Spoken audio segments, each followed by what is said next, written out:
Hello, my name is William Brandon, and today I'm proud to introduce Delta.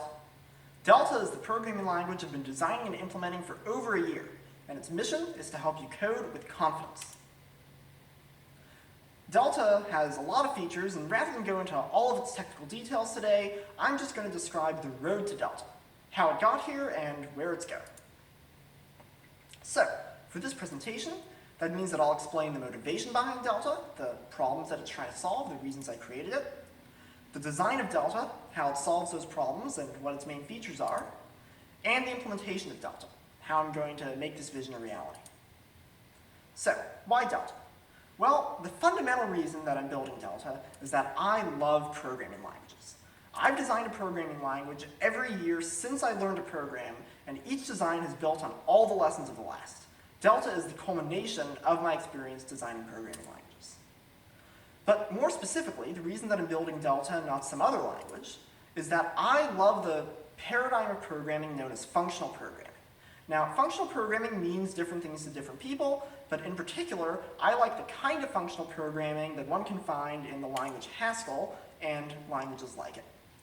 But I don't just like functional programming for its own sake. I like functional programming because it solves concrete problems. And in particular, I love it because it helps you write great code. So, what do I mean by great code? Well, I believe that great code must be simple, it must be clear, and it must inspire confidence that it does what you think it does. So, how does a language help us achieve great code? Well, first of all, it helps you write code that's self-documented, so that when you read it, you don't have to ask the person who wrote it to understand what it does. Furthermore, it has to help you write code that you can make strong guarantees about without even running it, so that when you eventually encounter a bug, because bugs are inevitable, you know what could and could not be causing the bug, and you can find and fix it quickly. A language that inspires great code is a language that makes doing the right thing easy, so that even when you're working under a deadline, or your prototype ends up becoming the finished product without ever doing the rewrite that you planned, the language is still guiding you all the way along into writing code which made the right choices when the right choices could be made. And finally, a language that helps you write great code is a language that helps you build mental models of what's going on in your program. All programming consists of looking at your code and trying to build your own model of what's happening in it. And when the language works with you in doing that rather than against you, and when it automates as much of the process of understanding your code as possible, then it makes your code better. But functional programming, really? Haskell, really? Haskell has something of a reputation as an academic or uselessly theoretical language. And even Randall Munroe, the creator of XKCD and one of my heroes, has made not one, but 2 comics remarking on just dismissing it as useless and academic. But, and it's easy to understand why a lot of people have a bad first impression of Haskell. Because if you go to its website and you look at the very first thing it says, you look at what it advertises as its core feature, Haskell prides itself on being purely functional. And what that means is that, in the words of Haskell's own website, there are no statements or instructions, only expressions which cannot mutate variables. Well, I don't know about you, but that doesn't sound like a feature. That to me sounds like the most important things that we do in programming are no longer possible. And to someone that's never worked in Haskell and has just seen its own website, it's easy to understand why a lot of people don't even go any further. But one day I said, well, Haskell looks pretty interesting. Some people say they really like it, so let's find out what all the fuss is about. So I sat down, I learned it, and once I got past the initial weirdness, I learned that Haskell has a secret. Haskell's secret is that although it seems intimidating and complex, at its core it's really simple. And although it seems very limited in what it allows you to do, it's actually very powerful. But the most surprising thing that I learned is that even though Haskell advertises how the most important thing about it is how it's purely functional, Haskell is actually not pure. It's not purely functional. So, what's the shocking truth about functional, about the F word of programming? Well, In Haskell, and in languages like it, not all code is pure, and what the languages do isn't that they prevent impurity, it's that they track it, whereas most other languages hide it. And this is the core innovation of functional programming, and this is why it's so powerful. But what do I mean by this? Well, to understand what it means to track impurity, and to understand what impurity even is and why it's important to return to a bit of a historical context. So, in the 1960s, there was a shift in programming that I think of as the Great Debate, even though it's not always called that. And it was a shift from normal programming, which used go-tos and global variables and basically looked like this. It was just every component of your program could talk to any other part, and it gave rise to the name spaghetti code.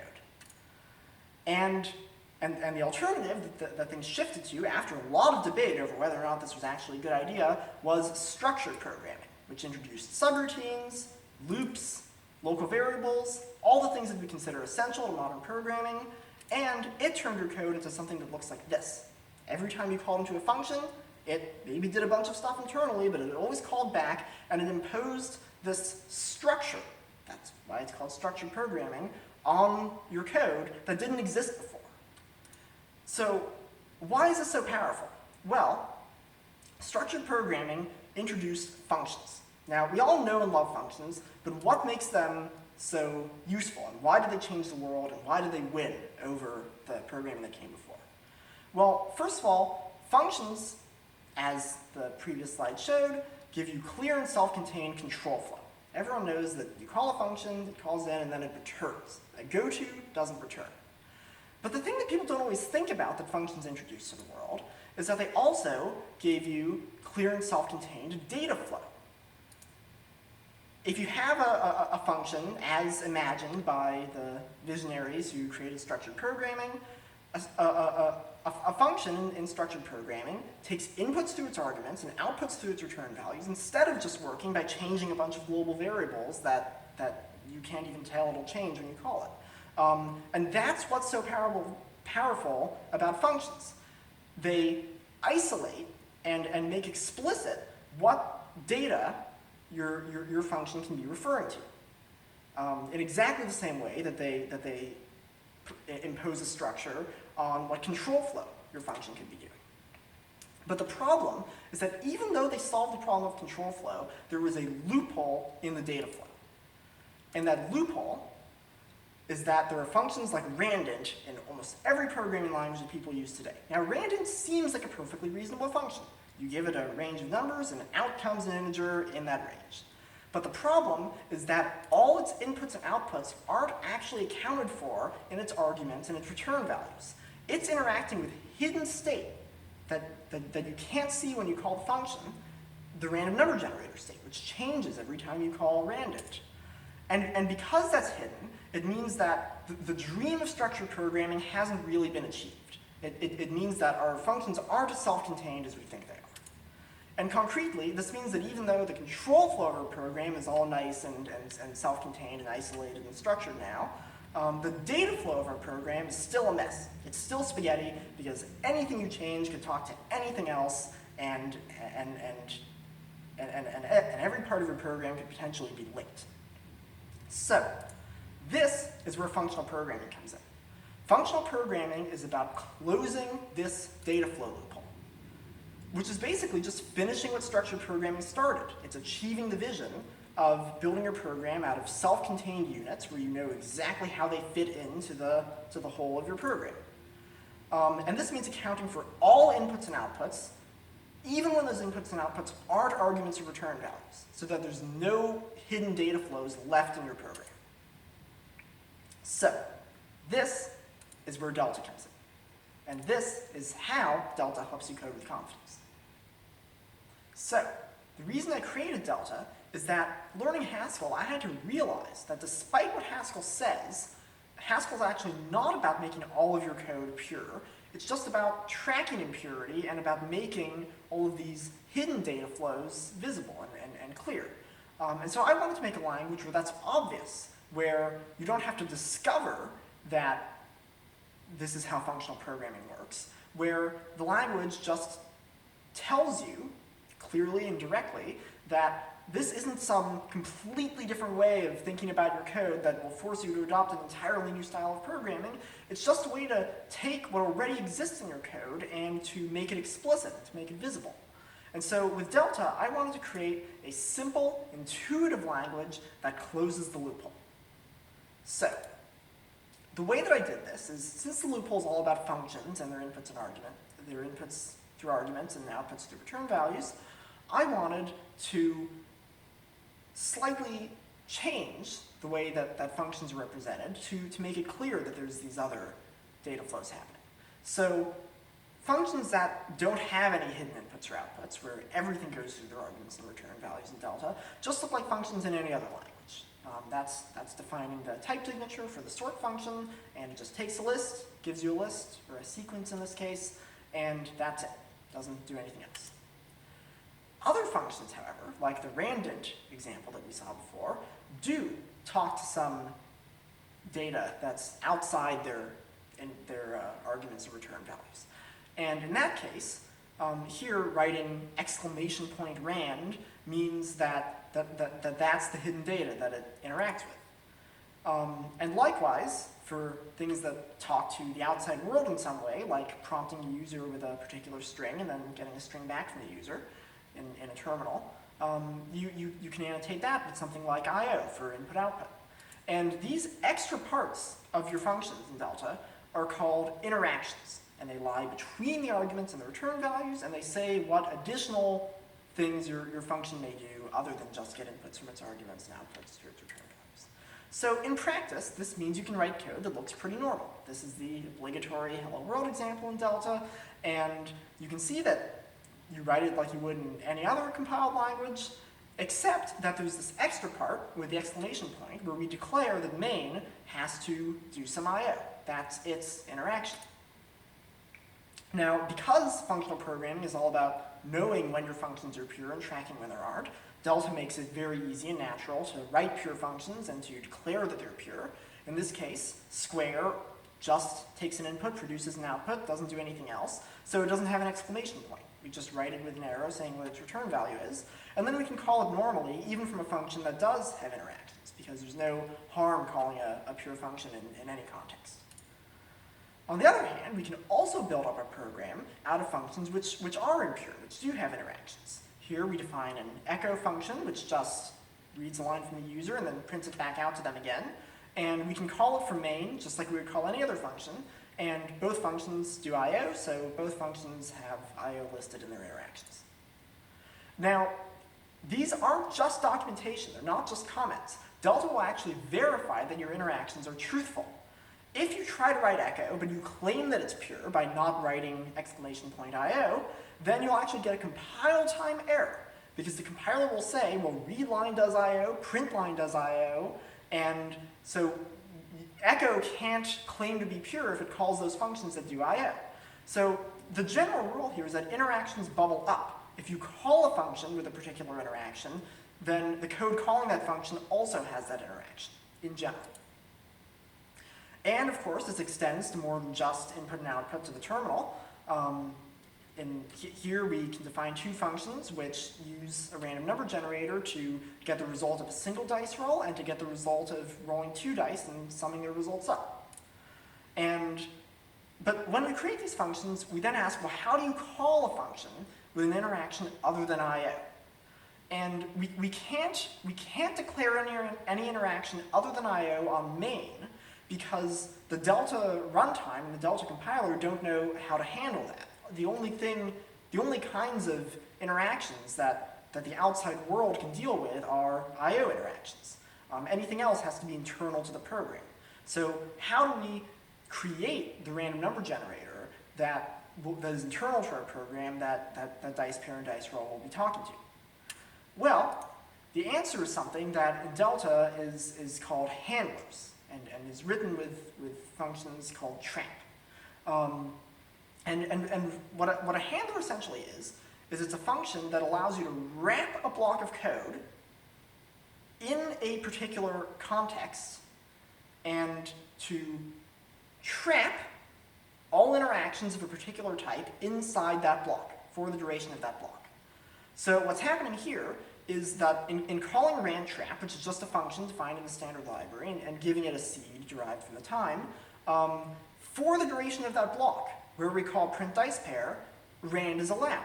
Rand is a permitted interaction. But because we're creating that block, because we're providing the context for random number generation to occur, it's fine for main to not say that it interacts with rand. So to give another concrete example of this, and a motivating example for why these kind of systems are helpful, imagine that we're writing a game, and this game involves, like many recent games have, a random number generator-based world generator or level generator. In this case, we can write a function that generates a random game world, which might call out all sorts of complicated logic internally, and declare that it has the rand interaction on it. But then, we can write a function that, given a particular seed, generates a game world, and delta is able to prove that that function that takes the seed actually is pure, that it actually doesn't interact with anything external. And the reason it doesn't interact with anything external is that for a given seed, the game world is actually fully determined. There's no hidden inputs at all, and all the outputs are to the random number generator that's internal to the algorithm. So game world with seed actually is pure, and delta knows that it's pure. And it knows that it's pure because we've called rantrap, and rantrap literally traps the rand interaction inside that block, where it cannot escape. It's handled inside that block. And this is really powerful, because, for example, if you wanted to generate many game worlds concurrently on multiple threads, it wouldn't be safe to do that if they're all sharing one random number generator. But if you know, just by knowing that game world with seed is a pure function, that it doesn't talk to any external state, you know that you can just naturally parallelize it. You can naturally run it on multiple threads, and there's no concern about that because each individual game world that you're generating is pure. Or the algorithm that generates it is pure. It doesn't need to talk to anything external. And what we notice looking at all of these rules is that interactions look a lot like checked exceptions in a language like Java. The exclamation point that says which interactions we have on a function is a lot like throws in a language like Java. It says what interactions could come up from that function. And these trap blocks are a lot like a try-catch statement. They allow us to locally handle a particular type of interaction and not allow it to get through to higher levels. So what's really neat about this is that it turns out that you can actually treat interactions like exceptions. But because interactions don't represent errors, they just represent the normal operation of your program, they're resumable exceptions because the code that creates them shouldn't stop when it interacts with a particular interaction. So, looking at an example of this in practice, if we write this function that generates the result of rolling 2 dice and taking the sum of their values, then what our call stack looks like is first we call main, or the Delta runtime calls main. Main then calls rantrap, the handler for random number generation. Rantrap then calls into the block that it's been provided with, so it calls dice pair, whose result will be passed to print.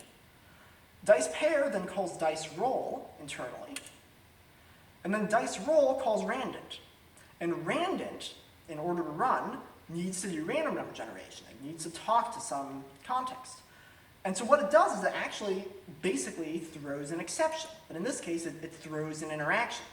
And it throws an interaction which travels up the call stack until it reaches some stack frame that can handle it, something that knows how to interpret a random interaction.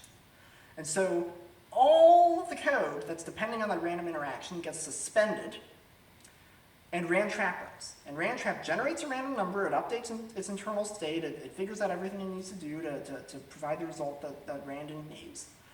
And then it sends a result back. It replies to the request for a random number with a result. And in the process of doing that, it resumes all the code that was depending on the random number. And then functions return, the stack unwinds, things are printed to the screen, and everything's great.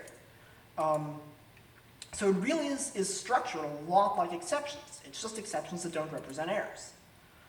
And what all this suggests is that interactions are actually a conversation between throwers and handlers. We used the word reply earlier, and that's quite an appropriate word to use. The thrower sends a message in the form of an interaction up the call stack to whatever can handle it, and then the handler catches the message, processes it, and replies by resuming the thrower with the result that it requested.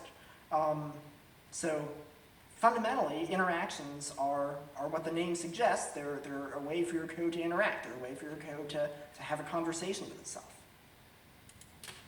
So, the fact that interactions work by suspending code that makes a request and then resuming it with a response is actually extremely powerful, because it means that handlers can choose to reply however they want, and they can choose to resume the code whenever they want. And what this means is that handlers have ultimate control over everything about the execution of the code whose interactions they're handling. They have control over its data flow, what data it has access to, but they also have control over its control flow, over the order and the way in which the code is run. And this opens up a lot of possibilities for what you can do with interactions, because interactions are generalizable to a lot more than just I/O and random numbers. And I can't go into all of the possibilities today, but I can give you a glimpse of how general interactions can be. So one of the simplest uses of interactions is as exceptions. We talked about how interactions are just exceptions with the extra feature that you can resume them. And if you have a handler that just chooses never to resume an interaction that was thrown, then you get exceptions. So the fail interaction in the standard library is used to represent code that might fail. And so if a function has fail as one of its interactions, that means that when you run it, it might actually stop halfway through and propagate an error all the way up to the fail handler, which in this case is written as fail trap. So in this example, we parse an int that actually can be parsed as an int, which works fine, but then we try to parse a string that doesn't contain an integer, and that fails, and so it ends that block of code. That line never runs, but the line outside the fail trap does run, and so it's just like a try-catch block. It gives you a way to limit the scope of errors and to handle them when they occur. So that's one simple use for interactions that makes use of the fact that handlers can choose how they want to respond and when they want to respond. But there's a lot more that you can do with them as well. So the async interaction in the standard library implements asynchronous networking and asynchronous I/O. And when code throws an async interaction, which corresponds to things like a network request, the code actually is suspended and stays suspended until that data is ready, until it's been received from the network. So async, it's not like RAND, it doesn't reply right away, it waits until the data is available. And this means that you get asynchronous programming for free, and code that you would otherwise write with a huge number of nested callbacks, each one of which relies on one more layer of data that's been received from the server. In this case, you write your code as though all the I/O is synchronous, as though all the I/O is blocking, and Delta behind the scenes handles waiting for data and only continuing on with the execution of your code when that data is available. So this is really powerful, and of course the whole benefit of async is that you can send off an async operation here, like getting a list of users and printing all their user info. You can send such a thing off and then execute some more code while you're waiting for that to complete. So it's powerful in that way, that it can wait to resume the code that made a particular request. But you can do even more exotic things with it. You can, the yield interaction and the corresponding yield trap handler resumes code only when other code asks for more data from it. So in this case, we have a function that generates the Fibonacci sequence, and every time it calculates one more number, it yields it, and yield triggers the yield interaction. And then the handler for yield trap, takes a block of code that triggers these yield operations, these yield interactions, and it turns it, and from that code it builds up a sequence. And the sequence is a lazy sequence, and every time you ask for another element of the sequence, it runs the code one more step until the next yield, and the handler just doesn't resume your code until someone's asked for the next value from it. So this means that you can write your code as though it generates an infinite number of numbers, and then when you actually run it, you can just ask for the first 100, and it never runs beyond that. And the reason it's able to do that is that the handler can choose not to resume your code beyond the 100th call to yield. So it's very powerful in that it gives you this kind of lazy evaluation. And this is also another kind of almost asynchronous programming. It's what in many other languages is called a coroutine or a generator. And in Delta, it doesn't need any special language support. It just comes directly out of interactions. But it doesn't end there. It doesn't just end at waiting until you resume, because handlers can actually resume code multiple times. Now, this is a very unusual idea from the perspective of other languages, but it's also very powerful. So one of the simplest uses of handlers being able to resume code multiple times is that you can resume code once with one particular reply and see what it does when you gave it that particular reply, but then you can hold on to that suspended block of code and then run it again with an alternate reply. You can see these two sort of alternate futures that could have occurred if the handler had resumed it with different replies. And so choice trap and the choice interaction does exactly that. Every time there's a call to choose, choice actually takes that suspended block of code and it reruns it once for every possible choice that could have been made. And what this ends up doing is acting a lot like a nested for loop, where in this case, for example, where we're building up a multiplication table of all the products of numbers between 0 and 10, the multiplication table here, in a normal language, we generated with a for loop inside a for loop, but here, we just write it as though we were only finding one triplet in the multiplication table of A times B equals C. But in fact, because at each step we choose which numbers to multiply using the choice interaction, the choice handler and choice trap actually reruns our code every way that it could have run, and we end up with every possibility in a sequence.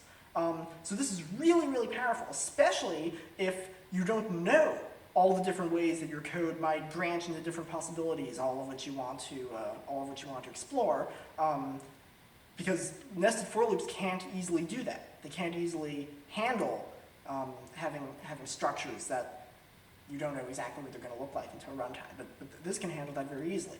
And so here's another example of getting every possibility using the choice interaction.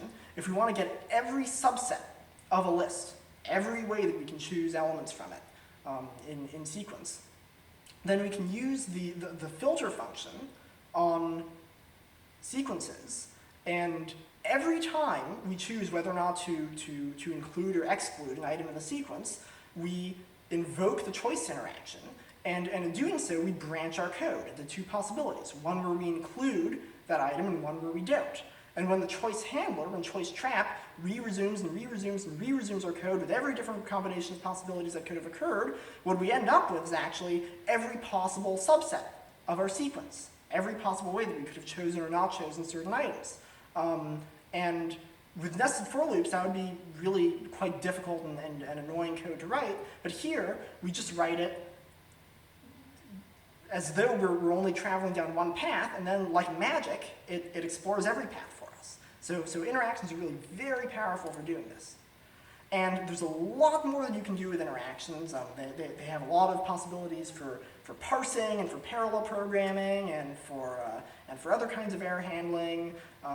But I hope that gives you a taste of how general and how powerful interactions can be. And these aren't all just special language features, they're just parts of the standard library. They're written in normal Delta code. And if you wanted to, you could write your own, or you could have re-implemented these in normal Delta code. But how to implement your own interactions is for another day. And Delta includes some extra features that make interactions even more powerful. Returning to the async example, and the async interaction, we've already seen how the async handler, async trap, can intelligently resume code only when responses become available from the network and do things very efficiently by leveraging asynchronous I/O. Well, it's actually possible for Delta to take it one step further and to actually make the handler even smarter about how it processes network requests. In this example, where we're getting all the users, all of these user requests for the individual users from our list are actually independent of each other. None of them depends on the results of the other. And the Delta compiler, because it knows all the data flows in your program, and it knows what parts of your program depend on what, can actually recognize that these requests are all independent, and it can allow the async handler to fire off all these network requests simultaneously, in parallel, rather than waiting for the response of one to come back from the server and then sending off another and doing it sequentially. And this is very powerful because the compiler has essentially given us the optimal code and the optimal network request strategy here without us even asking for it. Because the compiler knows so much about the structure of how data flows through our program, it can generate basically optimal code for us and drastically increase the performance of our programs. Furthermore, another very important feature built on top of interactions is that, like any good typed language, Delta supports generic functions that can work for a number of different types.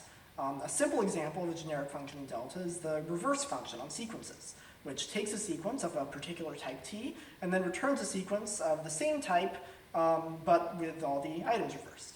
And Delta follows in the convention that Haskell establishes of using lowercase letters to represent types that are unknown or generic.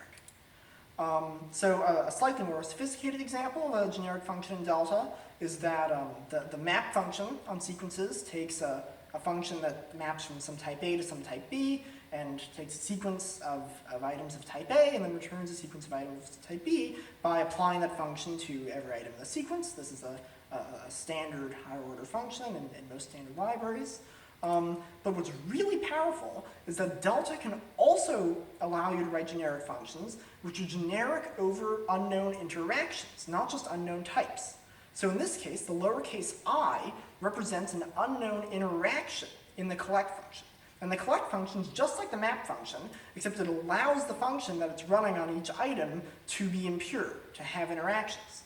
And so collect takes this function that takes an A as its argument, runs interactions I, and then returns a result of type B. And collect runs that on every item of the sequence and produces a sequence of type B. But in the process of doing that, collect itself, because it's calling this function that has interactions I, collect itself also has interactions I, because interactions bubble up. And the Delta type system and generic functions in Delta can actually represent this. It can show that collect takes a function with particular interactions I, and that collect itself takes on those same interactions, whatever they are. So generic functions in Delta are very powerful, and they work well with interactions. So, zooming out, returning to the original design goals that are why I wanted to create Delta in the first place, let's see how interactions help us achieve the goal of writing great code. Well, we've seen that interactions are expressive and flexible. Interactions can represent everything from I/O to random number generation to error handling to lazy evaluation. They can express a huge range of different patterns, all with one concept. So that's already taking you a long way towards writing great code. But perhaps even more importantly, interactions make your code self-documenting. If you encounter a function that someone else wrote or that's in a library that you've just found, even if there isn't a word describing it, just looking at its type signature, you can see that just by reading what interactions it has, you know all the different ways that it could connect to other parts of your program. And so instead of guessing, oh, when I call this, will it change that? You know with certainty that what this function may or may not do, and that tells you a lot about what its meaning is and under what circumstances it should be called. And that brings us to the next point, which is that interactions allow you to make very strong guarantees about what your code is and how it could run, because you know that if a function claims to be pure, if a function claims to only use certain interactions, it couldn't possibly be interacting with other parts of your program. And so you know that if you encounter a bug or something's corrupting state, you can very quickly identify what part of your code might be doing that, because you can make strong guarantees about what parts of your program might be communicating with what. And most generally, interactions give you a new way to think about your code. They give you new tools for mental modeling. And particularly for designing code and thinking about programming practices, this is really very powerful. Because if you're writing a large program and you start noticing that all of your functions have a lot of interactions on them and they're all communicating with certain things, then maybe all of your code is too tightly coupled. And maybe you should try to redesign it so that things are broken up a bit more and so that you have more pure functions. And what's great about this is that interactions let you recognize the difference between bad code and good code, and between tightly coupled code and loosely coupled clean code, in ways that are invisible in other languages. It makes these invisible design considerations visible. And that also goes a long way towards helping you do the right thing. It allows you to recognize when your code is going down a good path. So even all of this only scratches the surface of what's so powerful about Delta. For another talk, one of Delta's major features is that it gives you the ability to work with truly mutable data and truly mutable references without breaking any of the purity guarantees of Delta. And that involves adding some new sophisticated type system features to make that possible and to track it.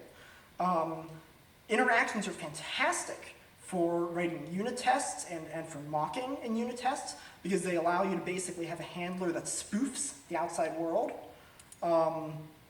Interactions are fantastic for reactive programming, because they give you a way, because the compiler knows what data depends on what other data in your program, it's very easy to write programs where this data changes when this data changes, and to have those kind of reactive relationships.